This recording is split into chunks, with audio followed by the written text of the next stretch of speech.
இது வந்து நம்ம வீட்டில் வந்து சண்டே ஸ்பெஷல் மீன் குழம்பு. வாங்க இது வந்து எப்படி பண்ணுறாங்கன்னு பார்த்துடலாம். வந்து ஒரு வானலில் எண்ணெய் ஊற்றி நல்லெண்ணெய் கலந்து சின்ன வெங்காயத்தை பொடிசாக அரிஞ்சு முழு வெங்காயமும் போட்டு தக்காளியும் போட்டு கருவேப்பிலை கொத்தமல்லி எல்லாம் போட்டு நல்லா இப்போ அது வந்து வதங்கிட்டுருக்கு. இப்போது இதில் மாங்காய் சேர்த்து நல்லா வதக்கிட்டு இதுக்கப்புறம் வந்து புளி தண்ணியை வந்து நம்ம மசாலாவோட சேர்த்து வச்சுருக்கோம் இல்லையா, மிளகாத்தூள் உப்பு போட்டு வச்சுருக்கோம். அந்த தண்ணியும் அதில் வந்து ஊற்ற போகிறோம்.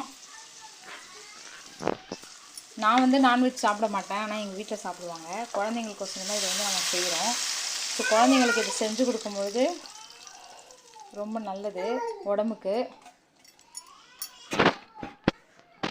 இப்போ இதில் வந்து போட்டாச்சு. இப்போ இது நல்லது கொதி வர்ற வரைக்கும் நம்ம வச்சுக்கலாம். கொதி வந்தோடனே இதில் வந்து மாங்காய் போட்டு மீனை போட்டு நல்லா வெந்ததுக்கப்புறம் நம்ம இறக்கிடலாம். இந்த வீடியோ உங்களுக்கு பிடிச்சிருந்தா ஷேர் பண்ணுங்கள், சப்ஸ்கிரைப் பண்ணுங்கள், லைக் பண்ணுங்கள்.